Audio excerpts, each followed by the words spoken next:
Alléluia. Amen. Là où tu es, tu vas simplement continuer à élever ta voix pour saluer la présence du Seigneur qui est déjà au milieu de nous depuis plus de 30 minutes. Le Seigneur a déjà commencé à faire du bien à quelqu'un. De là où tu es, toi qui nous suis en direct sur écran, la main de l'Éternel est avec toi. La présence de Dieu est avec toi. Oui, ne rate pas ces instants, saisis ce moment, commence à adorer le Seigneur. Pour toi qui es dans la salle, élève ta voix, commence à adorer Dieu. Il y a quelque chose qui est en train de prendre place pendant que nous sommes en train d'adorer. Oui, la Bible dit qu'il est au milieu, il siège au milieu de la louange de son peuple. Il est le Dieu qui cherche les adorateurs et il en a trouvé. Cet adorateur, c'est toi. Cet adorateur, c'est toi. C'est pourquoi ne rate pas cette opportunité.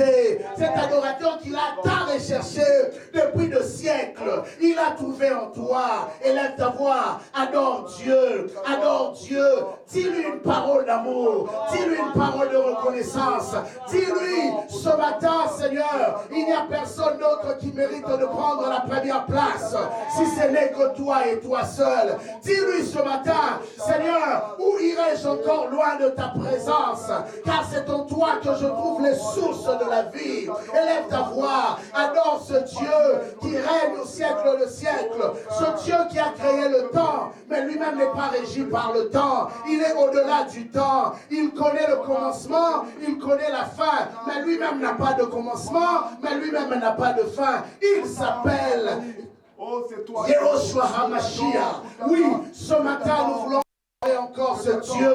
Ce matin, nous voulons élever encore sa grandeur. Ce matin, nous voulons encore le célébrer. Toi qui nous suis en ligne, de là où tu es, adore Dieu. Ne rate pas cette opportunité. De là où tu es, élève ta voix. Bénis son Seigneur. De là où tu es, élève ta voix. Célèbre sa présence.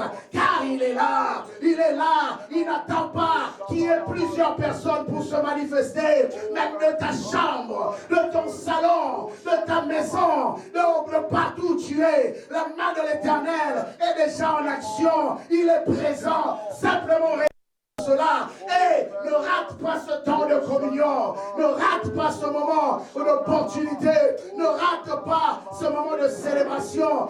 Dieu est là ce matin pour te faire du bien, Dieu est là ce matin pour te parler, Dieu est là ce matin pour te toucher. Adore-le, adore-le, adore-le. Il veut simplement écouter ton cœur lui parler, il veut simplement écouter ta voix, il veut simplement célébrer ce moment avec toi, car c'est une opportunité.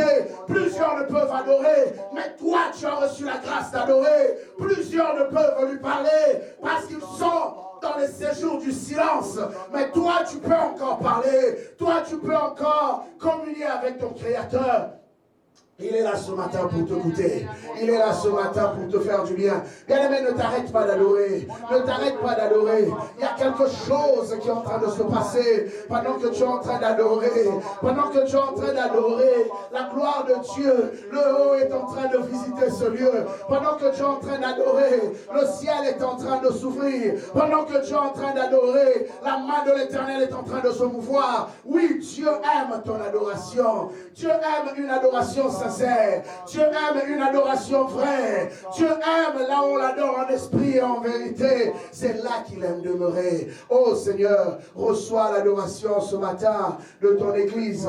Reçois l'adoration de ton peuple. Pour nous ici à Montréal, pour tous ceux qui te suivent en ligne, pour tous ceux qui sont dans leur maison, pour nous au Canada, pour ceux qui sont partout ailleurs dans le monde, qui te suivent en ce moment.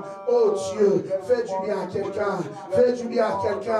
Fais du bien à quelqu'un. Oh Dieu, nous voulons simplement te dire combien tu es précieux pour nous. Nous voulons simplement te dire combien tu es merveilleux pour nous. Nous voulons simplement te dire qu'en dehors de toi, nous n'avons personne d'autre. Reçois l'adoration. Reçois l'adoration. Reçois l'adoration.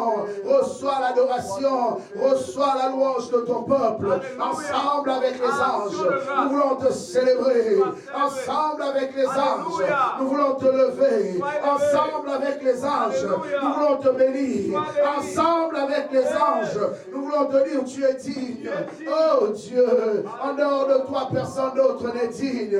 Les anges viennent se prosterner parce qu'ils reconnaissent que tu es le Seigneur des Seigneurs. Tu es leur créateur. Tu es le créateur de tous ceux qui existent. Tu es le créateur de tous ceux que nous voyons et de tous ceux que nous ne voyons pas. Maître de l'univers, nous voici au devant de toi, Seigneur, pour adorer ta grandeur. Maître de l'univers, nous voici au devant de toi pour exalter ton Saint-Nom. Tu es merveilleux, tu es merveilleux, tu es merveilleux, tu es merveilleux. Seigneur, je n'ai point honte de toi parce que je sais que c'est toi qui m'as donné une raison d'exister. Sans toi, ma vie n'est rien. Je n'ai point honte de toi parce que je sais qu'en dehors de toi, ma vie, Seigneur, n'est que du vent. Oh Dieu, tu es ma source. Tu es ma source. Je viens m'abreuver auprès de toi. Je viens m'abreuver auprès de toi. Reçois mon adoration. Reçois mon adoration. Reçois ma louange. Reçois ma reconnaissance. Tu es tellement merveilleux, Seigneur, en ce lieu. Tu es tellement merveilleux dans nos vies. Père, si nous pouvons nous tenir encore en cette année 2022, en ce 23 janvier, Seigneur, c'est ta grâce. Voilà pourquoi, Éternel, oui, nous saisissons cette opportunité pour t'adorer. Nous saisissons pour cette opportunité pour te rendre des actions de grâce. Nous saisissons cette opportunité pour te lever. Toi qui es notre Dieu, tu nous as aimés avant la fondation du monde. Tu nous as aimés avant que toutes choses ne soient créées. Tu étais là avant même que nos parents puissent te connaître. Tu étais là. Reçois la louange. Reçois l'adoration. Reçois la reconnaissance. Que ton nom soit béni. Que ton nom soit béni. Maintenant et pour le siècle de siècles. Que quelqu'un dise avec moi, gloire à Dieu. Gloire à Dieu. Que quelqu'un dise avec moi, gloire à Dieu. Toi qui nous suis en ligne, dis avec moi, gloire à Dieu. Tu peux l'écrire aussi, gloire à Dieu. Oui, ce matin, il mérite la gloire. Ce matin, il mérite la louange. Ce matin, il mérite la célébration. Est-ce que quelqu'un peut acclamer le Seigneur? Est-ce que quelqu'un peut élever sa gloire? Oui, pour lui, Seigneur, tu mérites ma louange. Oh, il est merveilleux. Il est merveilleux. Il est merveilleux, notre Dieu. Alléluia. Gloire au Seigneur. Alléluia. Ce matin, je suis dans une joie immense. Après tant de mois que nous n'avons pas eu l'opportunité de nous tenir sur cette chaire pour parler de la part de l'Éternel. Aujourd'hui encore, par sa grâce, il nous permet d'être là. Amen. Par sa grâce, il nous permet de parler. Par sa grâce, il nous permet de nous tenir en ce lieu. Prêcher n'est pas une habitude. Prêcher est un privilège. Amen. Vous savez, celui qui parle au nom du roi doit considérer cela comme un honneur. Parce que le roi ne choisit pas n'importe qui pour être son porte-parole. Et aujourd'hui, je me tiens devant vous en toute humilité pour dire merci au Seigneur encore, parce qu'il me permet d'être là pour parler à chacun d'entre vous. Et la seule chose que je veux faire ce matin, c'est d'être un dispensateur fidèle. D'ailleurs, avant de commencer mon speech, je veux d'abord célébrer Dieu. Si je ne fais pas ça, ce serait un grand péché. Je veux célébrer Dieu pour ces personnes merveilleuses que Dieu a mis à mes côtés, qui ont, durant ces 6 mois de mon absence ici, qui ont pu tenir cette église, qui ont pu faire le travail dans la vie de chacun d'entre vous. Ils ont été fidèles au poste. Vents et marées, ils ont été là. Je me rappellerai toujours d'un bien-aimé qui m'a appelé. Il m'a dit une phrase, on a eu au téléphone. Mais je suis resté réfléchir. Je ne lui ai jamais dit ça, mais peut-être que s'il a l'occasion de me suivre ce matin, il va se rappeler le jour où on s'est parlé. On se parlait, il m'a dit ceci. Il parlait avec un autre pasteur. Et ce pasteur lui dit, votre pasteur est parti depuis 6 mois. Mais on n'a pas entendu que l'église s'est divisée. Pour lui, il trouvait que c'était anormal que le pasteur principal de l'église ne soit pas là et que après 6 mois, l'église est restée intacte. On a ri avec lui, mais je lui ai dit simplement ceci. Il ne faut pas oublier 2 choses. Il y a la grâce de Dieu et il y a le travail. Oui, Dieu nous fait tous grâce. Mais il y a aussi un travail que nous sommes appelés à faire pour maintenir le travail. Mais en même temps, dans cette grâce, c'est là que Dieu appointe des hommes et des femmes qui sont capables de venir soutenir le travail. Et quand dans ta vie tu as de tels hommes et de telles femmes, il y a une bonne raison de célébrer encore le Seigneur. Parce que c'est vrai, ce que l'homme a dit n'est pas faux dans un sens. C'est qu'on a souvent vu, à l'absence des pasteurs, les églises, on ne les a plus jamais retrouvées. Oui, c'est arrivé très souvent. Mais quand on voit, après 6 mois, je reviens, je trouve temple de Dieu, tel que je l'avais laissé. Même plus, parce qu'il y a des nouvelles personnes que moi, je n'ai pas connues, que vous avez ramené durant mon absence. Alors, je ne peux que dire merci à Dieu pour vous. Est-ce que de là où tu es, tu peux célébrer Dieu? Nous allons dire merci à Dieu. Merci à Dieu pour vous parce que vous avez été fidèles à la vision. Et je compte sur vous et je sais que vous continuerez à être fidèles. J'aurais peut-être quelques annonces à faire, mais ce n'est pas ce matin que je veux le faire. Ce matin, je veux peut-être prendre le temps de parler un peu. Mais il y a beaucoup de changements en même temps qui sont sur le point d'arriver par rapport au travail que nous sommes en train de faire. Et c'est important que, puisque vous avez montré que vous étiez ou vous êtes fidèles à la vision et vous croyez à ce que nous faisons, et je crois que vous serez aussi prêts à embrasser ce changement. Parce que ce changement ne vient pas de la volonté d'un homme, mais ce changement vient de la volonté du Dieu créateur. Et en tant que peuple de Dieu, nous devons être prêts. Vous savez, on n'est jamais préparé à un changement. Je peux vous dire franchement, quand je suis parti ici, j'avais annoncé que j'étais parti pour 2 mois. Et j'étais préparé pour 2 mois. Et après 2 mois, je savais que j'allais revenir. Mais je me suis retrouvé qu'il fallait que je reste pour 6 mois. Parce que dans les plans de Dieu, c'était comme ça. Il y a des choses que Dieu te dira. Il y a aussi des choses que Dieu ne te dira pas. Dieu t'emmènera au bout du mur. Dieu t'emmènera devant certaines circonstances où tu n'auras pas le choix que de te soumettre à ce qu'il a déjà prévu. Parce que Dieu savait. S'il te le disait peut-être avant, tu n'allais pas être prêt à dire « Seigneur, je suis prêt ». Souvent, la plupart du temps, quand Dieu nous appelle, on n'est pas prêt. La plupart des temps, on n'est pas préparé à faire ce move. Voilà pourquoi Dieu ne nous demande pas notre avis.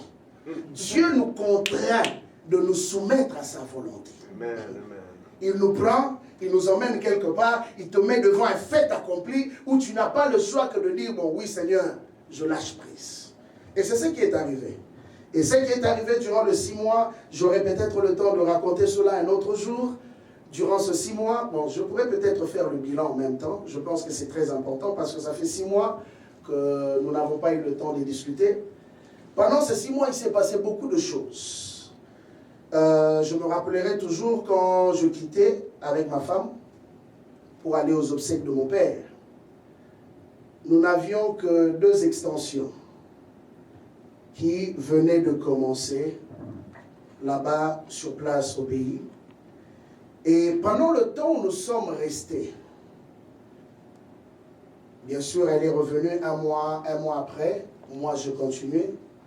Et dans le travail que nous étions en train de faire sur place, Dieu a fait grâce. Il y a eu 2 autres extensions qui sont nées. Et qui fait au total, on a 4 extensions là-bas. Et vous savez, ce qui me surprend, c'est la vitesse avec laquelle les choses sont en train d'évoluer. Et par moments, j'ai regardé, je blaguais même ancien Lomax, qui... Je lui disais ceci. Ancien, si vous niaisez là-bas, vous allez tirer de l'arrière. Hein? Parce qu'ici, là, ça niaise pas. Je ne sais pas comment ils font, mais ça, les églises grandissent comme des champignons. Et la vitesse à laquelle les fidèles s'ajoutent, vous ne forcez même pas avec l'évangélisation. C'est tellement rapide. Et on m'a envoyé la dernière vidéo du culte de dimanche passé, de l'une de nos extensions. Les gens ont tellement débordé qu'on a été obligé de mettre des tentes à l'extérieur. Vous vous imaginez. Avant qu'on aille, ce n'était même pas une salle remplie. Quand on est arrivé, la salle est devenue remplie. Là, maintenant, je pars. Il commence maintenant à déborder. Regardez la vitesse. Ça fait à peine 6 mois. Aujourd'hui, je peux dire pratiquement 7 mois. Et regardez ce que Dieu est en train de faire.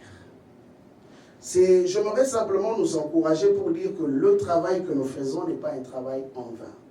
Et j'ai compris une chose, c'est que dans la vie de chaque personne, il arrive toujours des moments où qu'on appelle des saisons.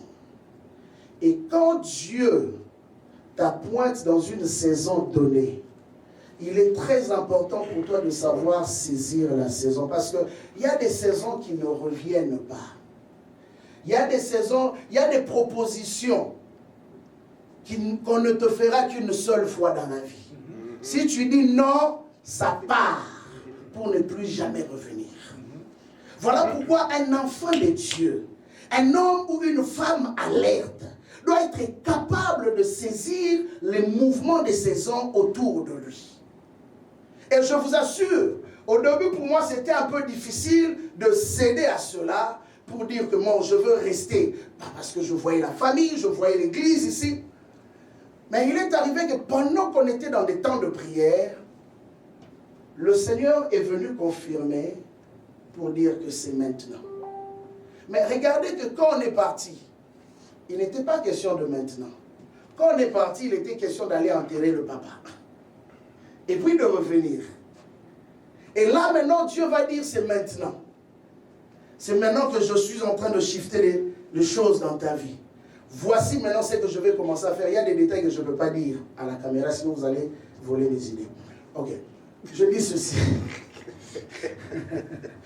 Il y a des choses que le Seigneur a commencé à révéler. Et vous savez ce que Dieu fait? Il va parler par la bouche de quelqu'un que je n'ai jamais rencontré, que je n'ai jamais vu, qui ne me connaît même pas. Qui vient confirmer ce qu'on était en train de demander dans la prière, ma femme et moi. En donnant aussi d'autres détails, des prophéties et des paroles que Dieu avait déjà données il y a de cela des années. Et il dit, c'est maintenant. Et vous savez, dans ces choses de Dieu, j'ai appris à être très sensible. Quand Dieu me dit va, je ne réfléchis pas deux fois.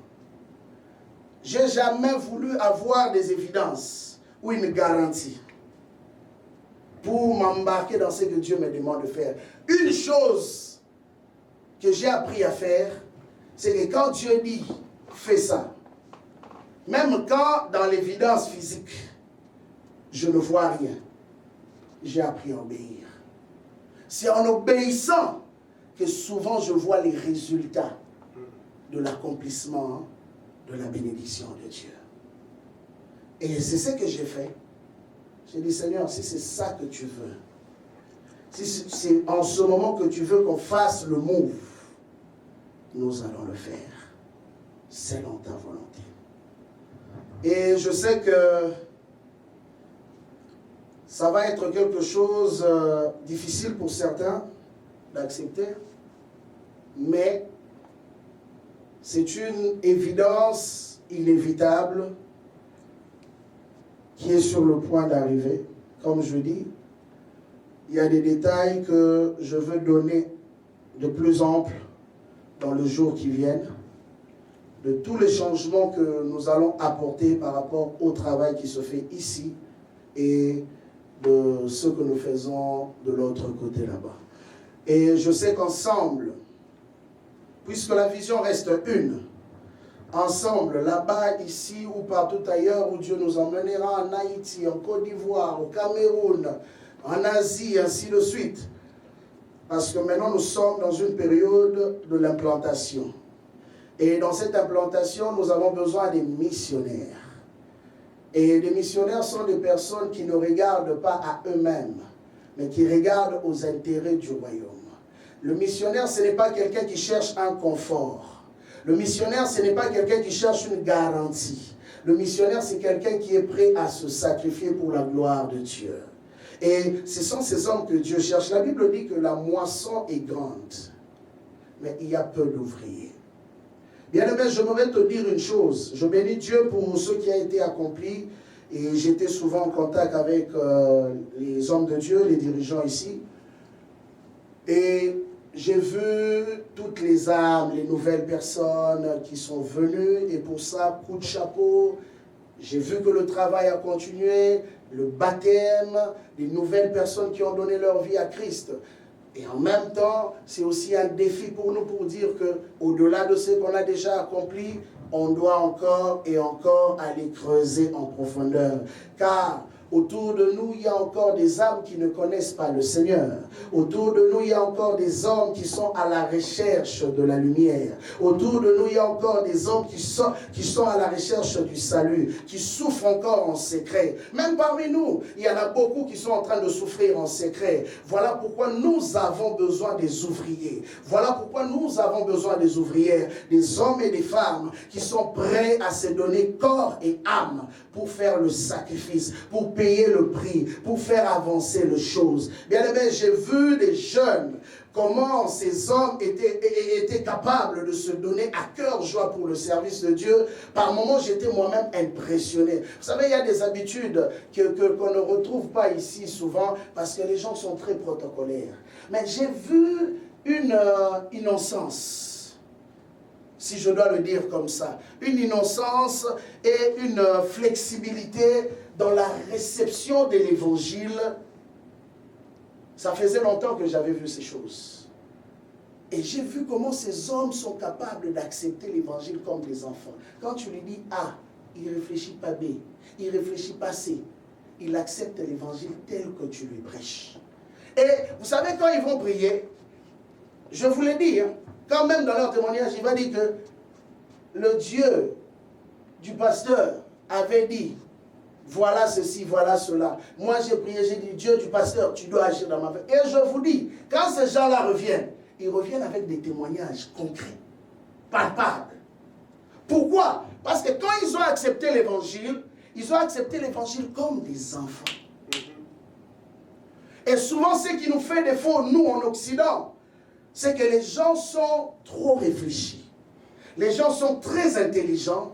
Les gens, tellement tout le monde gagne sa vie, ils pensent qu'on est pareil. J'aime toujours dire, dans la vie là, on n'est pas pareil. Vous savez, les hommes de Dieu qui sont établis en ce lieu, on a l'homme de Dieu Lomax, on a l'homme de Dieu Hervé, et toute l'équipe. Si vous ne leur respectez pas leur juste mesure, la même onction qui est sur eux sera une bénédiction pour d'autres personnes, mais ne sera pas une bénédiction pour vous. Et ça, c'est une vérité. Parce que nous voyons cela. Ceux qui sont capables d'accepter la grâce que Dieu dépose dans la vie d'un homme sont aussi capables de bénéficier des grâces ou des bénédictions qui en découlent. Et j'en ai vu, on a vécu une succession de miracles, on a vécu une succession de visitations. À un moment, je ne sais même pas le compter, tellement qu'il y en avait trop. Parce que les gens avaient le cœur d'enfant. Les gens venaient avec un cœur disposé. Et ils se disaient, si lui le dit, c'est lui le pasteur, alors moi je dis Amen. Et Dieu agissait. Et j'aimerais vous donner vraiment un conseil, Église de Montréal. Il y a des choses qui sont sur le point d'arriver. Ah, je prophétise souvent comme ça. Il y a des choses qui sont sur le point d'arriver. Il y a des choses qui sont à notre porte. Mais la vérité est celle-ci. Ces choses prennent effet dans la vie des gens quand les hommes sont prêts aussi à accepter les grâces que Dieu a mis autour d'eux. Quand vous acceptez les grâces que Dieu a mis autour de vous, la bénédiction aussi coule. La Bible dit, c'est comme l'huile qui descend. Répandue sur la tête, qui descend sur la barbe. C'est d'abord répandu sur la tête. Et après, ça descend. Ça ne peut pas descendre si elle n'est pas répandue sur la tête. Je préfère te donner ce conseil ce matin pour que tu comprennes que cette année qui t'a été assignée est une année pour certains qui a mal commencé. Pour certains, c'est une année remplie de stress. Pour d'autres, ils se posent la question où est-ce qu'on s'en va. Quelqu'un me dira encore l'année a très mal commencé. Moi j'ai dit bon, si ça a mal commencé pour toi, pour moi ça n'a pas mal commencé. Parce que la vérité c'est quoi? Moi je crois toujours que tout ce qui arrive est planifié. Ah oui, moi je ne crois pas au hasard. Je ne crois pas au hasard. Je crois que tout ce qui arrive est planifié. Vous savez, quand je reviens encore dans cette histoire, quand mon père est mort, Dieu ne nous avait pas dit. Ce qui est bizarre, plusieurs fois, il a failli mourir.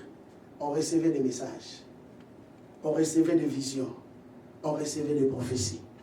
Mais quand il est réellement mort, on n'a rien reçu.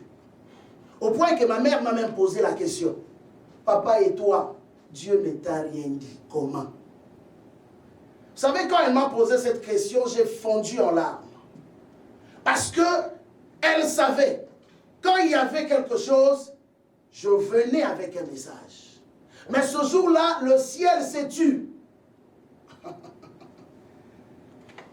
C'est pourquoi je te dis ce matin, souvent le jour de ton shift, tu ne le sauras pas. La Bible dit que le jour où l'Éternel délivra nos captifs de Sion, nous étions comme dans un rêve. Et j'aimerais te dire que ces choses viennent souvent quand on est dans une position de rêverie, quand on est dans une position de désespoir, quand on est dans une position où on ne croit pratiquement plus. C'est souvent ce moment-là que Dieu agit. Bien-aimé, je n'ai pas besoin du vent. Je n'ai pas besoin du feu. Je n'ai pas besoin d'une chanson. Je n'ai pas besoin d'une grosse prédication électrique pour croire que le mouvement de Dieu a commencé. Yes. Amen. Une chose que je sais, Amen. même dans le silence, un vent doux, c'est là que la voix de Dieu se fait entendre. Alléluia. Même quand on pense que 2022 a mal commencé, selon certains, moi je te dirai ce matin, 2022 a très bien commencé. Parce que tout ce que Dieu fait est bon. Ah oui. Tout ce que Dieu fait est excellent même. 2022 a très bien même commencé. Si tu te plains, toi continue à te plaindre. Moi je me réjouis pour 2022. Parce que je m'attends aux choses excellentes. Vous savez, l'année passée, pendant que je priais pour cette année, j'ai dit, Seigneur, c'est quoi pour 2022? C'est quoi pour 2022? L'année passée, tu nous as dit l'année de l'acquisition. Et je vous donnerai des témoignages. Je vous ai dit que j'ai beaucoup de choses à dire. L'année passée, Dieu nous a dit c'est l'année de l'acquisition. Cette année, je dis, mais Seigneur, tu dis quoi? Tu dis quoi? Tu dis quoi pour cette année? Dieu me dit l'élévation. Ah, je dis l'élévation. qu'est-ce que tu veux me dire par l'élévation? Alors là, il me ramène dans le livre d'Ésaïe 52, 13. Ésaïe 52, 13. Et j'aime comment Dieu présente la chose. Vous savez, les hommes ont une façon de présenter la chose. Mais Dieu aussi a une façon de présenter la chose. Et ici, Dieu est en train de présenter une réalité. Et ce que j'aime dans cette histoire, c'est que c'est le passage qui précède, ou je peux dire, c'est le livre ou le chapitre qui précède l'histoire de la croix. Mais avant que la croix n'arrive, Dieu donne une parole prophétique. Et dans cette parole prophétique, Dieu dit ceci. Voici mon serviteur. Pas n'importe qui. J'aimerais que là où tu es, tu dises, je suis le serviteur de Dieu ou je suis la servante de Dieu. Je suis le serviteur de Dieu. Il dit voici. Bien, mais vous savez, quand on arrive au point de dire voici, ça veut dire qu'on a déjà eu à faire un exposé sur certains faits. Mais maintenant là, on veut comme conclure dans ce que je venais de dire. Mais la conséquence, en fait, voici veut dire simplement la conséquence de tout ce que je viens de dire, c'est ceci. Voici, mon serviteur prospérera. Ce matin, je ne serai peut-être pas dans les débats de tout ce que les gens disent. Oh, voilà, l'évangile de la prospérité n'est pas biblique. Oh, l'évangile de la prospérité est satanique. Je ne serai pas là-dedans. Mais je veux t'expliquer une vérité biblique reliée à ce que nous appelons prospérité, reliée à ce que nous appelons élévation, pour que tu comprennes que la vision de Dieu par rapport à ce qu'il a appelé est différente de la vision que les hommes ont. Yes. Il dit, voici mon serviteur. Mais le serviteur dont il parle, c'est celui qui était prêt à passer par la croix. C'est celui qui est lié à nous autres. Donc Dieu a parlé de la solution avant les problèmes. Dieu a parlé de 2022 avant 2022. J'arrive le 30, ici le 30 décembre, je tombe sur la bonne nouvelle de Lego. J'appelle ça bonne nouvelle. Vous voulez que je dise quoi? Monsieur Lego a décidé de tout fermer. Monsieur Lego a décidé de dire que les églises closent. Monsieur Lego a dit que couvre-feu. Ah! Moi qui venais avec tout mon zèle, j'ai dit, ah, je vais aller revoir les frères. Et je tombe comme ça, Monsieur Lego a donné la bonne nouvelle. Bien-aimé, j'aimerais te dire que quel que soit ce que M. Lego peut décider, comme m'a dit, qui nous séparera de l'amour de Christ? Amen. Cela ne peut changer ce que Dieu a arrêté. Il peut décider comme il veut. Je veux vous dire une vérité, à un moment donné, M. Lego sera fatigué. Et non seulement qu'il sera fatigué, à un moment donné, il partira. Mais maintenant, si toi, à cause de M. Lego, tu es découragé pour te dire que finalement, il n'y a plus rien de bon. Ah, ne sois pas comme Naomi. Au moment où il y avait un manque de pain à Bethléem, ils ont décidé de faire quoi? De déménager. Bien-aimé, ne déménage pas quand le pain n'est plus là. Parce que il y a un four qui est en train déjà de chauffer. Peut-être que tu ne le vois pas encore. Il y a un pain qui est en train d'être malaxé en ce moment. Une pâte qui est en train d'être malaxée pour te préparer à manger le meilleur pain. Et la Bible dit que Dieu parle en disant, voici mon serviteur prospérera. Il ne s'arrête pas là. Il dit, il montera. Il se levera. Il se levera bien haut. Yes. Bien aimé, il y a élévation et élévation. Il y a prospérité et prospérité. Il y a monter et monter. Mais ici, Dieu insiste. Il dit, voici mon serviteur prospérera. Il montera, il se levera, il se levera bien haut. C'était une promesse, c'était une déclaration, c'était un fait. Vous savez, à chaque fois que Dieu fait une promesse, ça devient un fait. Amen. Amen. Amen. À chaque fois que Dieu fait une promesse, ça devient un fait. Ce n'est plus quelque chose à douter, parce que ça va finir par arriver. Bien-aimés, les choses que j'ai vécues durant les 6 mois, je n'imaginais pas les vivre telles que je les ai vécues, mais occasionnées par quoi? Par la disparition de mon père.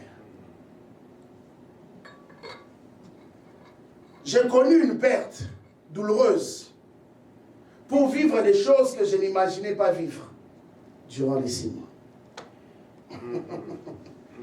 Bien aimé, chaque élévation a un prix. Yes. Chaque gloire a un prix. Et ici, quand la Bible parle de la prospérité, bien aimé, tu dois comprendre que l'élévation ne vient jamais sans prospérité. L'élévation ne vient jamais sans prospérité. Tu ne peux pas me dire que je suis élevé et que tu n'es pas prospère. Tu vas comprendre maintenant pourquoi je dis, je n'entre pas dans cette polémique-là. Mais j'aimerais te dire que la prospérité est simplement biblique. Peut-être que c'est un problème de compréhension de mots. Mais aujourd'hui, je veux nous aider plus encore à comprendre quand la Bible parle de la prospérité, c'est quoi la prospérité? Bien aimé, tu ne peux pas être béni.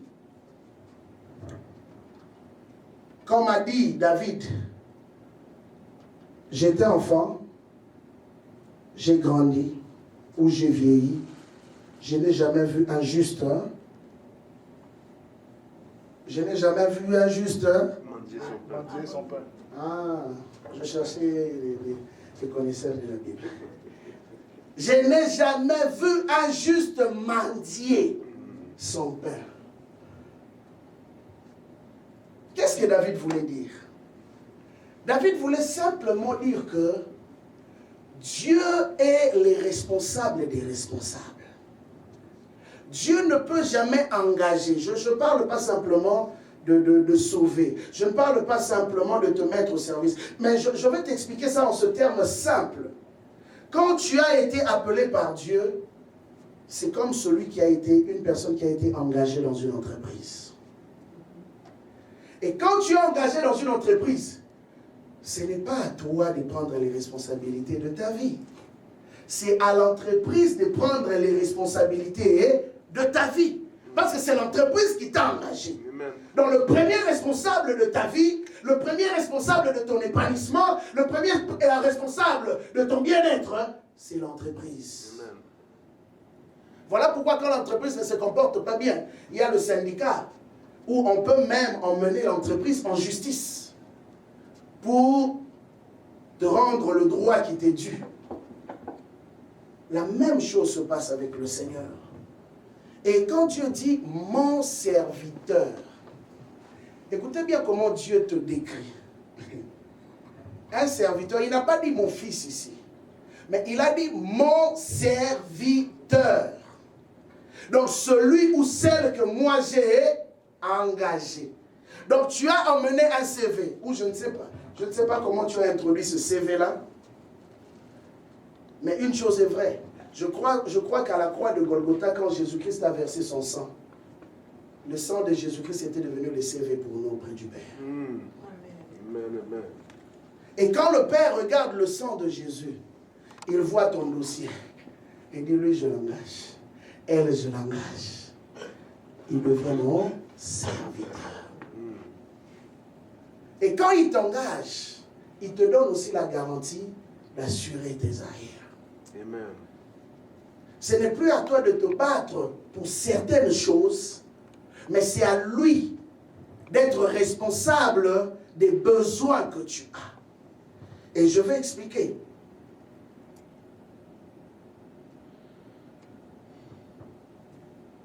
Quand la Bible parle de la prospérité et de l'élévation, nous devons savoir que l'élévation est la conséquence même de la prospérité.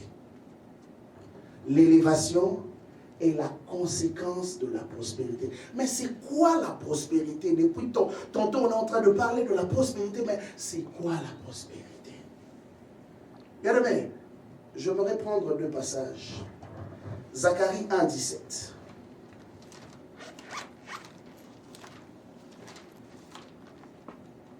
Zacharie 1, 17 dit ceci. Crie de nouveau. On dit bien, hein? Crie de nouveau. Et dit, ainsi parle l'Éternel des armées.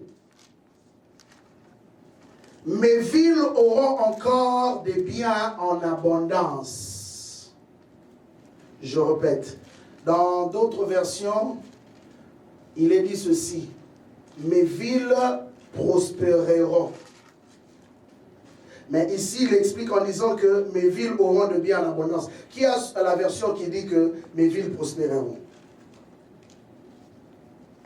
Ok. L'Éternel consolera encore Sion. Il choisira encore Jérusalem. Amen. Amen. Il dit, mes villes auront encore de biens en abondance, ou encore mes villes prospéreront. L'Éternel consolera encore Sion.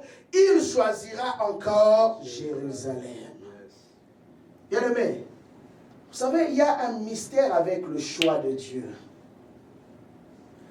Quand Dieu choisit, nul homme n'a le droit ni le pouvoir de changer le choix de Dieu. Bien-aimé, tu ne peux pas combattre ce que Dieu a choisi. Amen.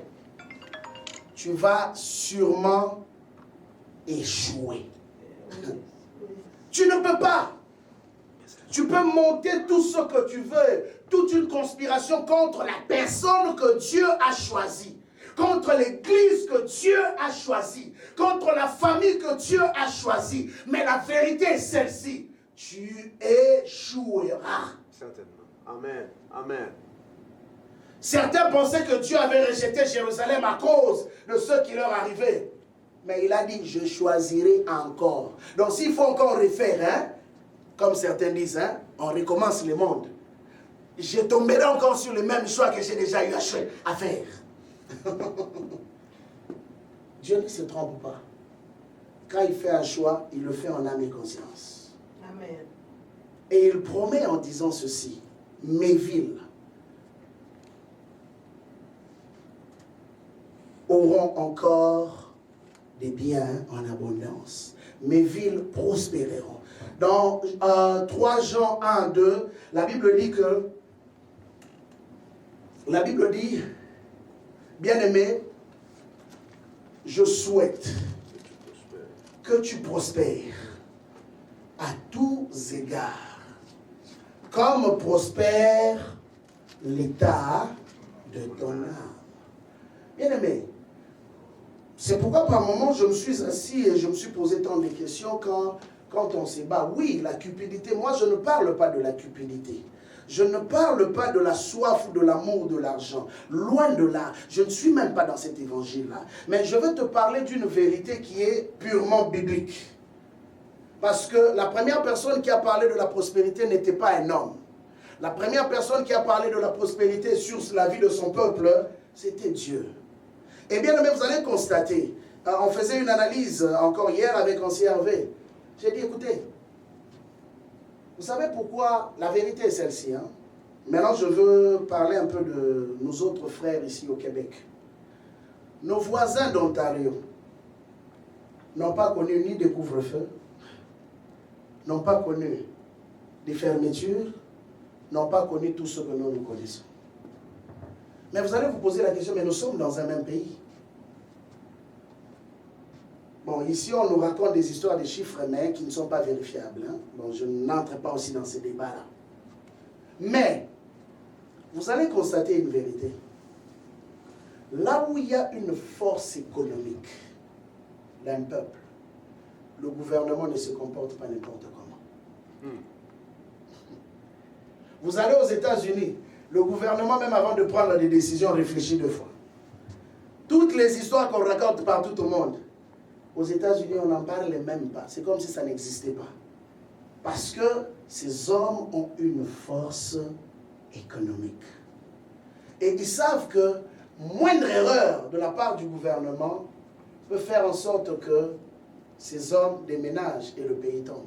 On a vu ça à l'époque des référendums. Quand nos frères anglophones ont décidé de quitter pour aller vers l'Ontario, qu'est-ce qui est arrivé à Québec? Et aujourd'hui, on nous malmène ici au Québec. Simplement,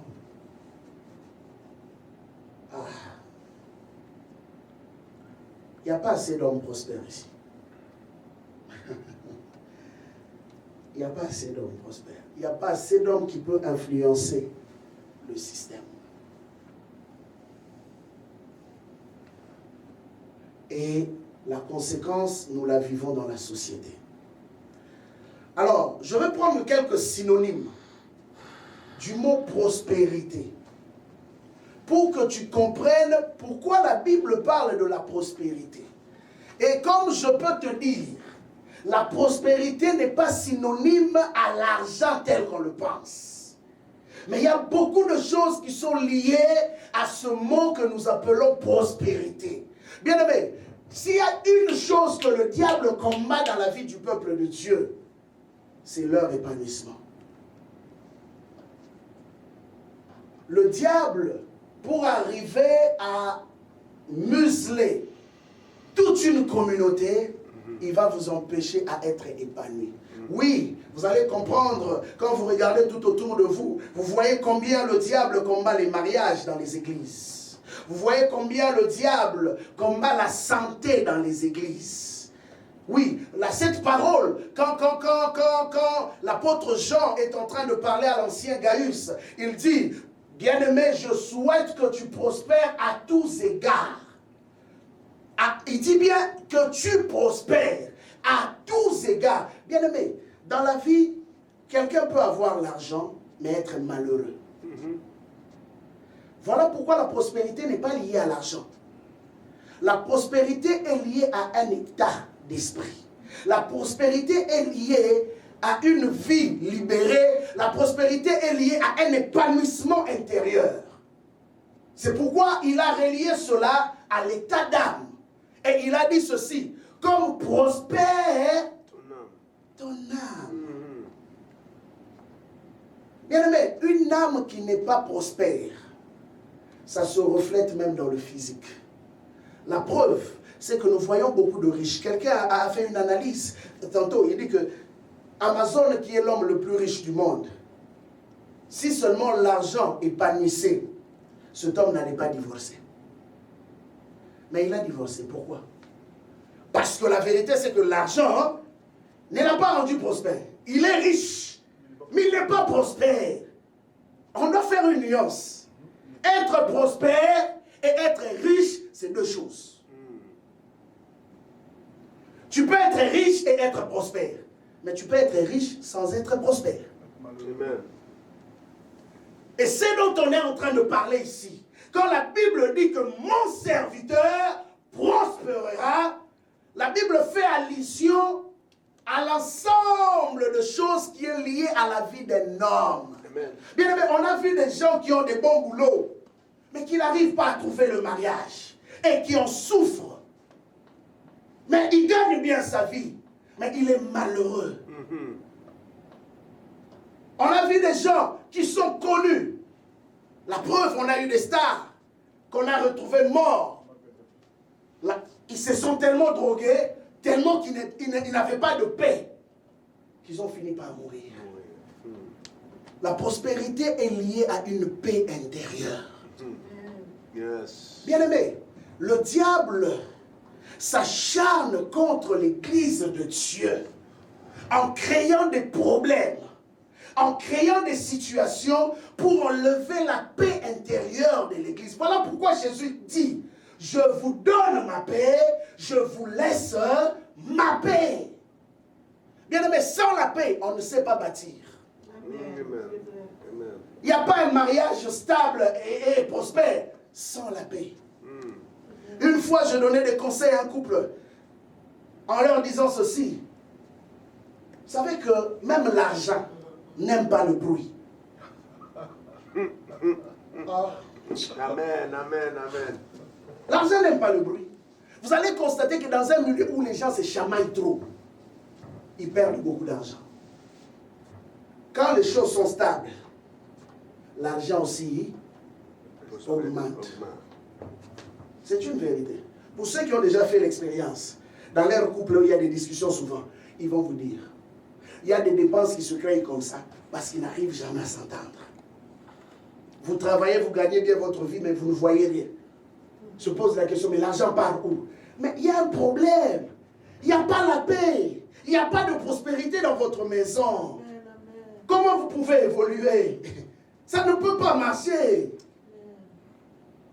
Bien aimé, Dieu nous emmène dans une nouvelle saison où il veut restaurer les vies de son peuple.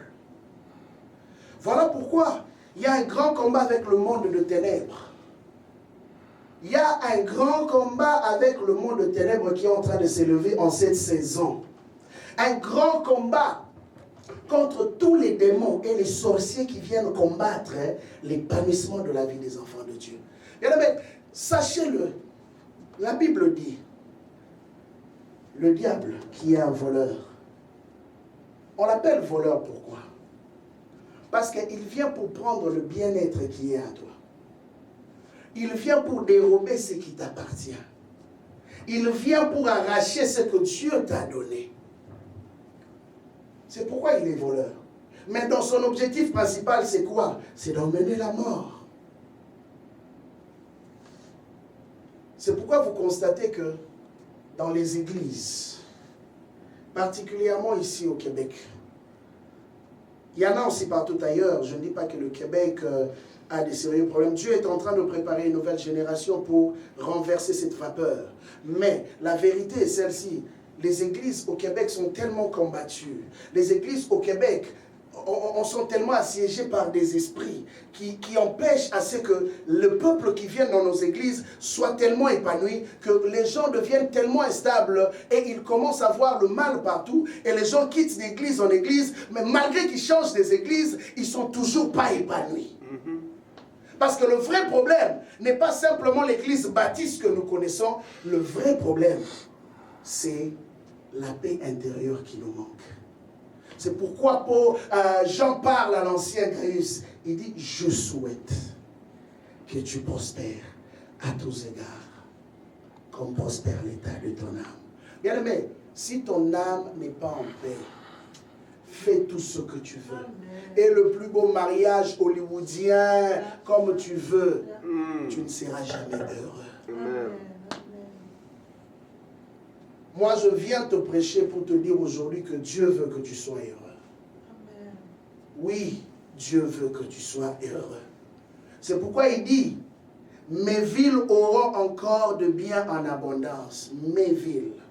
De la même façon qu'il a dit, mon serviteur prospérera. Oui, Dieu veut que son serviteur prospère. Oui, bien aimé, qu'on ne vous trompe pas. L'évangile qui nous disait à l'époque que, oh, heureux le pauvre en esprit. Et c'est que j'aime. On a dit les pauvres en esprit. Mais excusez-moi, on était bêtes ou quoi? Pour accepter un mensonge en pensant que les pauvres en esprit veut dire les pauvres dans tout ce qu'on peut avoir. Jésus a dit les pauvres en esprit. Mais que veut dire les pauvres en esprit? Et on a traduit cela comme ne cherchez plus rien, ne gagnez plus votre vie. Mais eux-mêmes qui vous disent ne gagnez plus votre vie, ils ont la banque la plus riche du monde. On ne sait même pas combien de milliards qu'ils ont dans leur compte en banque, là-bas, au Vatican. Personne n'a le droit d'aller surveiller ce qu'ils ont là-bas. Mais ils vous disent, vous, Vous faites le vœu de pauvreté. Vœu de pauvreté. Diabolique. Sorcellerique. Satanique. Enférique. Je peux ajouter encore.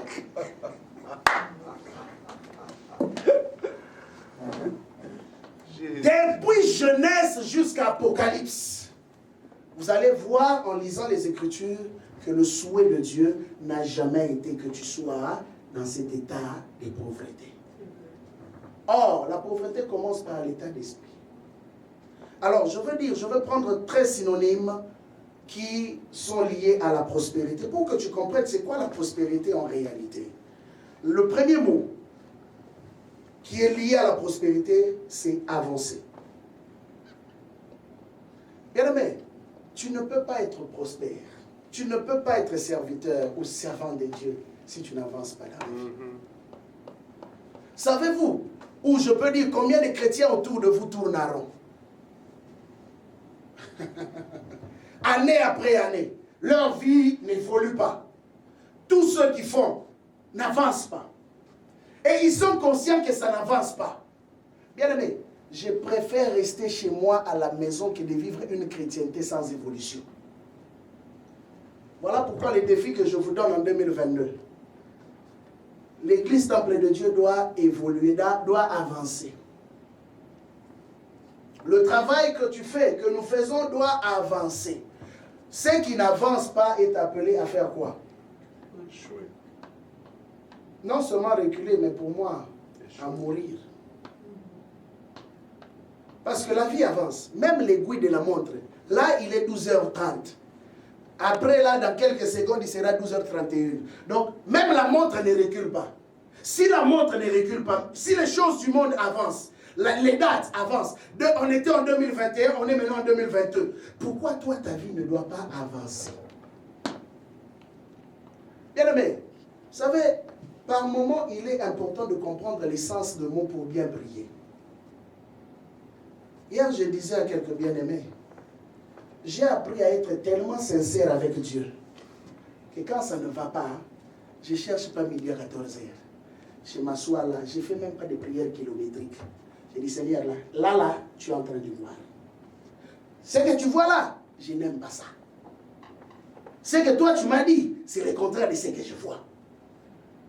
Et maintenant, je vais vivre ce que toi, tu m'as dit. Tu es mon Père. Je ne fais pas de prières kilométriques. Parce qu'après avoir jeûné, prié, à un moment donné, ça ne sert à rien de prier encore longtemps. Il faut parler. Anne avait prié. À un moment donné, fatiguée, il fallait juste qu'elle parle. Et vous savez ce qu'elle a dit dans sa petite parole? C'est ce qui a changé sa vie. Amen. Jésus dit ceci, je vais t'expliquer maintenant ce principe. Ne pensez pas qu'en multipliant...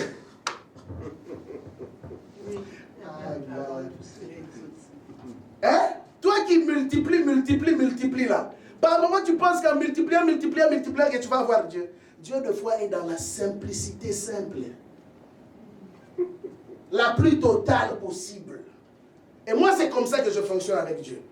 Par moment là, je suis dans la simplicité la plus totale dans mes prières. Ma femme le sait. Ah ouais. Tu vois comment tu fonctionnes? C'est comme ça. C'est comme ça que je suis avec Dieu. Tu peux me voir là assis.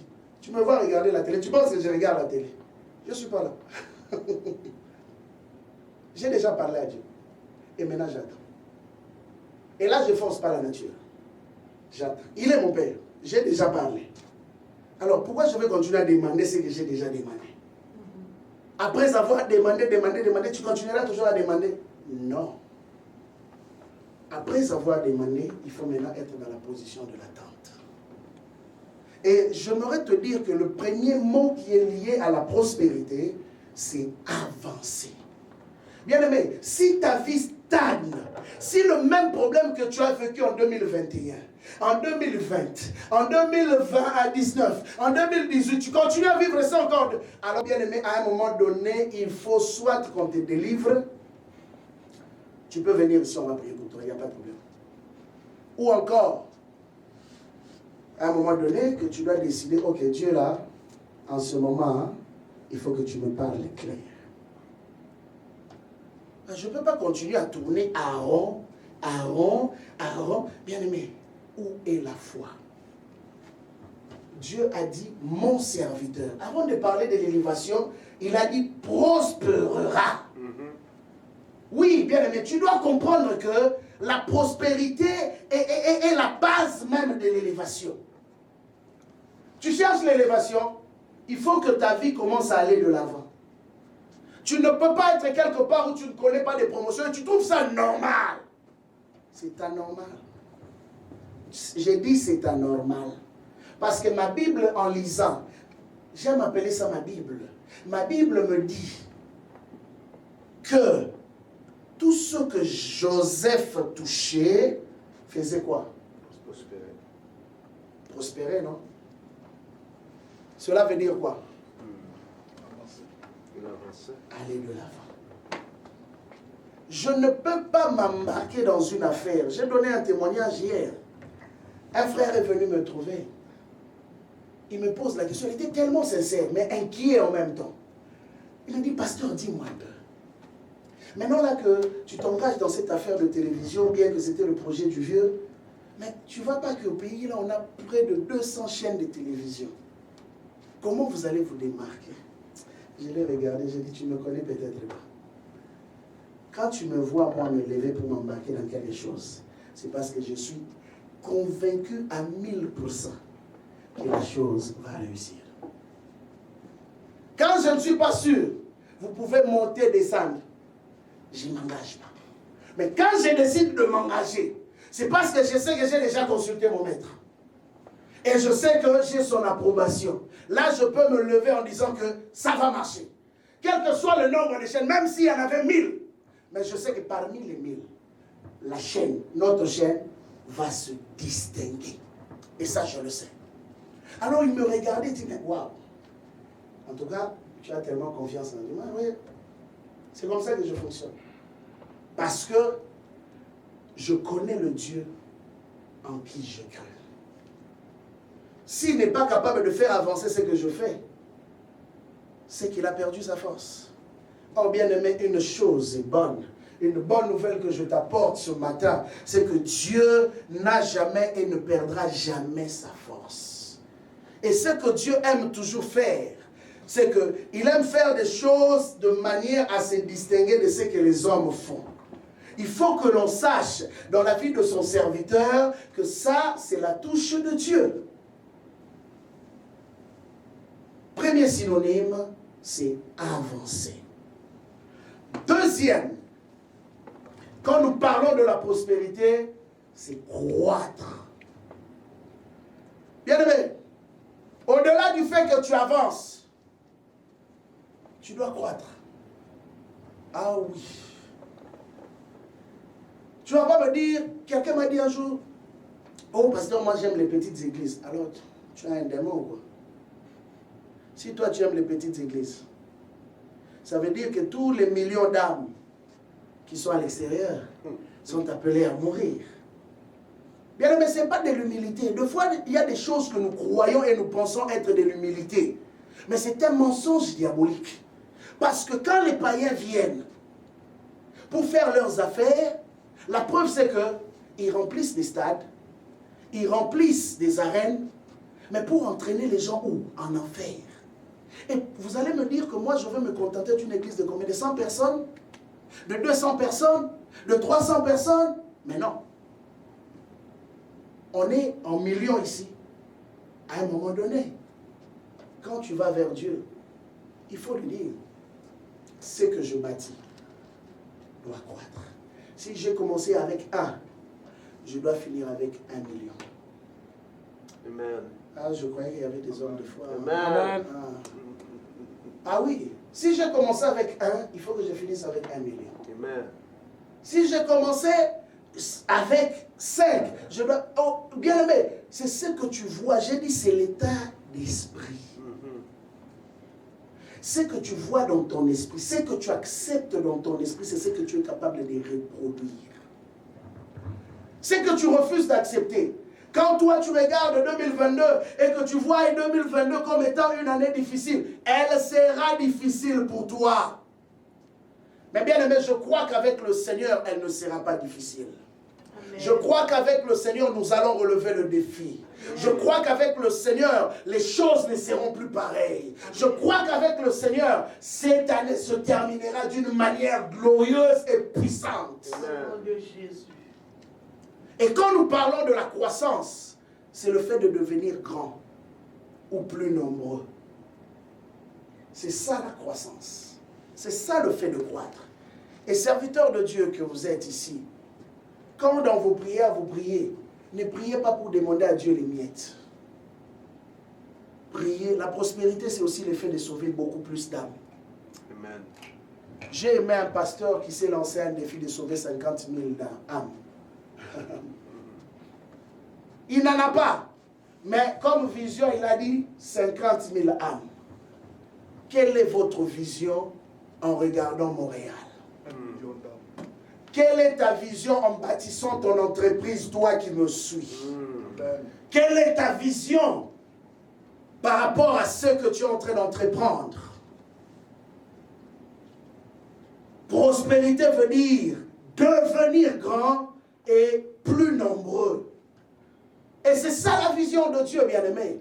Ne demande pas les miettes. J'expliquais encore une vérité à des bien-aimés hier. Ceux qui mangent les miettes sont des chiens. Mais nous ne sommes pas des chiens. Nous sommes les fils et les filles du royaume. Nous mangeons à la table du roi. Puisque nous mangeons à la table du roi, bien-aimé, ce que nous faisons doit devenir grand. Alléluia. Amen. Amen. Vous savez, j'ai aimé la vision de Jean dans le livre de l'Apocalypse. Il dit, ceux qui adoraient l'agneau étaient des milliers et des milliers. Ils ne savaient même pas les compter. De toutes les races, de toutes les tribus, de toutes les langues, qui adoraient l'agneau. Bien-aimé, si dans sa vision, il a été capable de voir et des milliers, et des milliers, et des milliers, sans savoir combien ils étaient, alors toi, tu vas demander à Dieu une église de combien de personnes? Tu vas demander à Dieu un business de combien? C'est quoi ton chiffre d'affaires? Tu vas demander à Dieu un travail de combien? Tu vas demander à Dieu... Non. Soit nous lisons la même Bible, soit nous ne lisons pas la même Bible. Si nous lisons la même Bible, la Bible nous dit que mon serviteur est appelé à croître. Donc quand il dit prospérer, cela veut dire, en d'autres termes, croître. Devenir plus grand, devenir plus nombreux. Donc il faudrait que quand on passe quelque part, qu'on entende parler. Que l'on sache que, oh, un serviteur de Dieu est passé. Un homme de Dieu est passé. Bien-aimé, je me suis engagé dans une affaire que je ne maîtrise pas, que je ne connais pas, que je n'ai jamais fait dans ma vie. Juste un héritage familial. Et je me retrouve là en train de faire des démarches, des choses que je ne connaissais pas. Moi, je ne suis pas journaliste. C'est mon papa qui était journaliste.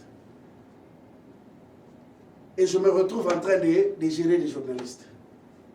Je me retrouve en train de m'engager dans une affaire de télévision. Je ne maîtrise pas le monde des médias. Mais bien aimé, ce que Dieu a fait en 6 mois, les gens s'étonnent en me posant la question, mais comment tu as fait? Parce qu'il y a des gens qui sont entrés dans ce domaine il y a des années, mais qui n'ont jamais obtenu des autorisations. Mais toi, en 6 mois, tu as obtenu tous les papiers et les autorisations possibles. Ah, moi j'ai dit, ça c'est Dieu qui peut faire des choses comme ça. Je n'ai pas besoin d'avoir une expérience, mais j'ai besoin d'avoir un Dieu capable de tout faire. Amen. J'ai besoin d'avoir un Dieu capable d'ouvrir les portes. J'ai besoin d'avoir un Dieu capable de faire accélérer les choses. Il a fait, en 6 mois, il a fait. Et je vous assure que, ni t'étais ça, peut-être j'allais encore rester plus longtemps. Mais, Dieu a ouvert les portes et Dieu a connecté à des personnes que je ne pouvais pas imaginer. En 6 mois. Et des fois, quand je m'asseyais, je regardais, je disais, waouh. Ça là, s'il n'y a pas du divin là-dedans, je ne sais pas comment je peux appeler ça encore. Dieu est capable de tout, bien-aimé. Vous savez, quand nous mettons Dieu en avant, il n'y a rien qui soit impossible à nous autres. La croissance est possible. Ancien Romax, la croissance est possible. Amen. Je le crois. La croissance est possible. Yes. J'aimerais qu'à mon prochain retour, après mon voyage que je vais faire bientôt, quand M. Legault va donner encore la bonne nouvelle en déconfinant, qu'il n'y ait plus de place.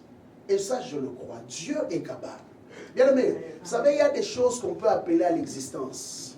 Quand la Bible dit élargis l'espace de ta tente, ne retiens pas. Vous savez, des fois, la façon dont on voit les choses peut devenir une barrière qui empêche Dieu de faire ce qu'il veut faire. Dieu est capable de faire une évangélisation avec les anges. Alléluia. Ah. Corneille n'a pas été évangélisé. C'est un ange qui est allé le trouver. Amen. Ouch. Amen. Amen. Je vous dis la vérité. Quand on est sérieux avec Dieu, Dieu est capable de dépêcher ses anges pour aller parler à notre sujet. Dieu est capable d'aller parler aux gens dans leur sommeil pour dire tu as besoin de la solution. Va trouver Pasteur Lomax. Va là-bas. Amen. Tu auras ta solution. Alléluia. Et il vient ici, Dieu les touche, c'est fini. Il devient la bouche qui va parler à d'autres personnes. Donc vous n'aurez pas besoin d'appeler plusieurs. Mais elle, cette personne-là qui sera touchée, sera capable d'aller ramener des familles et des familles. Amen. Dieu est capable. Amen. Croyez à la capacité de Dieu d'élargir les choses. Amen. Amen. Croyez à cela. Troisième synonyme, je vais m'arrêter par là aujourd'hui. Et on va continuer dimanche prochain. Quand nous parlons de la prospérité, c'est aussi le fait de faire. Faire. Celui qui est prospère, c'est un homme qui réalise. Quand on dit faire, c'est celui qui réalise. Bien-aimé, ne viens pas là avec des projets kilométriques qui ne voient jamais les jours, qui sont toujours dans tes carnets. Toi, tu as toujours des visions. Toi, tu as toujours des projets. Je vais étudier dans ceci. Je vais devenir ceci. Eh frère, pardon. Jésus vient demain. Donc bientôt. Alors, si toi là, tu ne peux que vivre dans des projets, il y en a qui sont en train de réaliser leurs projets. Et le projet n'a pas d'âge. Un projet peut être réalisé dans un court temps. Si nous plaçons Dieu au devant. Un homme prospère, c'est celui qui réalise les choses. Une femme prospère, c'est celle qui réalise les choses. Bien-aimé, ne viens pas simplement, oh, j'avais un projet, ah, j'ai pensé qu'en 2022, bien-aimé, les années passent vite, hein. Vous savez, c'est à peine que je réalise qu'on est vraiment en 2022. Mais, quand à un moment donné, j'oublie, c'est comme si c'est la continuité de 2021. J'ai fait 6 mois loin du Canada, c'est comme si c'était juste hier que je suis parti. Vous voyez comment les choses sont en train d'aller vite. Et toi, si tu penses que j'ai encore le temps, mon projet, je vais continuer. Oui, je continue à écrire. Bien aimé, tu finiras l'encre de tous tes stylos. Pendant ce temps, il y en a qui vont réaliser des choses. Ne sois pas de ceux qu'on dit, les meilleures richesses se trouvent dans les cimetières. Non, que ta richesse n'aille pas avec toi dans les cimetières. Dieu veut que tu prospères. C'est la volonté de Dieu, que personne ne te dise le contraire. Comme je dis, mon objectif, ce n'est pas d'entrer dans cette polémique, évangile de ceci, évangile de cela. Non, moi, je te parle de ce que la Bible dit. Et que je peux te prouver de Genèse à Apocalypse dans les passages bibliques. Combien Dieu, depuis la nuit de temps, a toujours voulu et souhaité que son peuple ait un bien-être. Parce que il y a une influence qu'on a dans le domaine des esprits, parce qu'on est enfant de Dieu, mais il y a une influence aussi qu'on a dans le domaine physique, parce qu'on a un positionnement.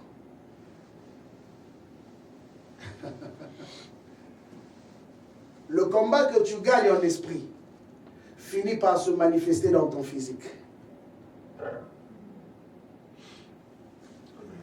Si à Montréal, les gens vont continuer d'aller d'église en église et ne jamais trouver une église qui ait une solution, ça veut dire qu'il y a un travail qui doit être fait ici à Montréal, où les hommes de Dieu doivent élever sérieusement leur voix, les églises doivent sérieusement élever leur voix, parce que ce n'est pas seulement le travail des hommes de Dieu, c'est le travail de toute l'église, parce que ça doit être le fardeau de l'église, de voir les églises prospérer. Moi, j'ai toujours dit, l'un de mes plus grands fardeaux, quand j'entends que la plus grande église du Québec n'a que 3000 membres, moi, ça me révolte. Et je vous dis, cette prière, je ne la lâcherai pas jusqu'au jour où je verrai Dieu. Je verrai Dieu commencer à étendre nos limites pour que nous puissions avoir des églises qui contiennent 100 000 personnes. 100 000 personnes, non pas parce qu'on veut que le monde parle de nous. 100 000 personnes parce qu'on a le fardeau de voir les âmes être sauvées. Amen. On a le fardeau de voir les âmes être sauvées. Je trouverais ça très anormal. Pendant que les compétitions du monde se font, le stade se remplisse. Pendant que les choses du monde se font, les gens ont de l'engouement pour aller là-bas. Quand il s'agit des églises, les gens tirent de l'arrière. Les gens viennent en retard. Les gens prennent ça à la légère. C'est parce que quelque part,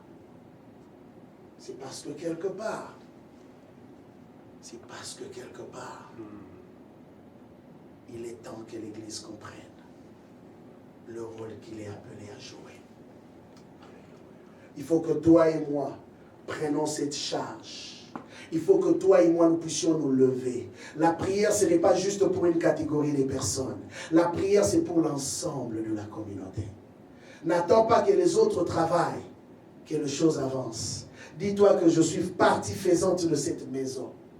Et moi aussi, je vais apporter ma pierre de construction. Bien-aimé, Dieu élève ceux qu'il appelle les serviteurs. Et il dit mon serviteur. Dieu récompense ceux qu'il appelle mon serviteur. Or, un serviteur, c'est celui qui répond aux exigences de son maître. À quoi est-ce que Dieu t'a engagé dans sa maison? Si dans sa propre maison, tu n'es pas capable de répondre aux exigences de Dieu, bien-aimé, ne t'attends pas à la visitation de Dieu.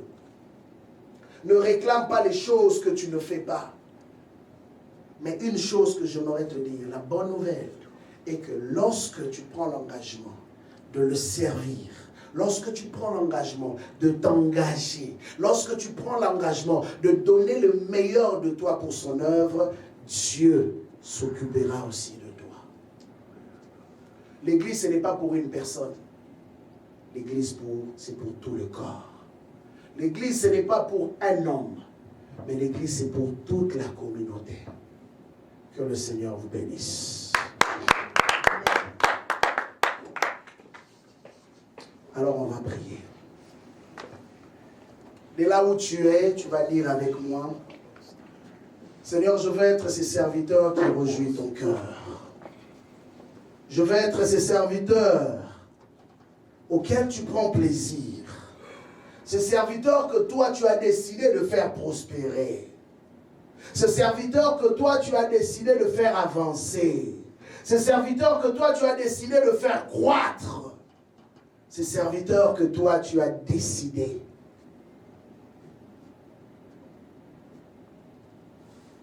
de bénir. Élève ta voix, tu vas prier. Là où tu es à la maison, tu peux prier.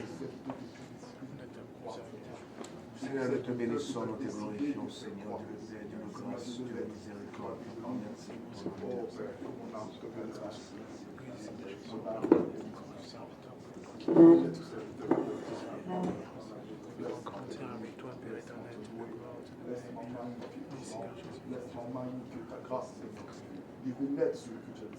Seigneur, dans le nom puissant de Jésus, Tu as dit cette année, c'est une année d'élévation. Père, moi je le crois. Non, je le crois vraiment, je le crois de tout mon cœur. Je sais que tu es tellement fidèle. Je sais que tu ne mens pas. Je sais que ce que tu promets, tu le réalises. Laisse que l'honneur, la gloire et la puissance te reviennent pour ce que tu fais et pour ce que tu feras pour chacun d'entre nous. C'est ainsi que nous t'avons prié au nom de Jésus, nous disons Amen. Amen. Alors que le Seigneur vous bénisse pour vous qui suivez en ligne. N'oubliez simplement pas que nous avons aussi besoin de vous, nous avons besoin de votre contribution, nous avons besoin de votre participation, bien que l'Église n'est pas encore là en présentiel, mais nous sommes dans l'obligation de ne pas oublier notre engagement en tant que peuple de Dieu. L'Église continue de fonctionner bientôt. Quand les portes vont réouvrir, les choses vont continuer dans la normale. Mais dans l'entretemps, comme l'Église continue à fonctionner et que nous, ensemble, c'est nous qui bâtissons, n'oubliez pas d'envoyer vos offrandes, n'oubliez pas d'envoyer vos dîmes, aussi des actions de grâce, selon que le Seigneur vous mettra dans le cœur. Pour ceux qui peuvent faire des transferts, vous pouvez l'envoyer directement à l'email église.templededieu2009@gmail.com, ou encore vous pouvez contacter les hommes de Dieu ici sur place au 514-971-50-20. Comme ça, on pourra vous répondre et vous dire comment vous pouvez envoyer votre participation, et cela sera le bienvenu. Que le Seigneur vous bénisse. Je m'aurais invité l'homme de Dieu, Lomax, qui va pouvoir faire la prière de clôture. Éternel Dieu, le Père, Dieu de grâce, Dieu de miséricorde, merci pour ta bonté, Père, toi qui nous as parlé ce matin, tu nous as parlé sur la prospérité. Éternel Dieu de grâce, Papa, car tu nous as dit que la prospérité n'est pas l'argent, Seigneur Dieu de grâce. Mais Seigneur, c'est, Seigneur, Papa, ton manteau de grâce, ta paix, éternel Dieu de grâce, dans nos cœurs, Seigneur Jésus. Tu nous as parlé ce matin, Papa, au Dieu de grâce, d'avancer. Tu nous as parlé, Papa, de croître. Et tu nous as parlé, Seigneur, Papa, au Dieu de faire. Et tu vas nous parler encore d'autre chose, Seigneur, Papa, afin que nous puissions assimiler, éternel, cette dimension de la prospérité dont, Papa, tu veux que nous puissions, oh Papa, au Dieu de grâce, oh Papa, que nous puissions, Papa, au Dieu de grâce, garder dans nos cœurs, Papa. Merci pour ton amour, merci pour ta grâce, Seigneur, merci pour ta paix, éternel, Papa. Merci pour la force que tu nous donnes encore. Merci pour ton onction, Seigneur, Papa. Gardez-nous dans ton amour, gardez-nous dans ta fidélité, Seigneur.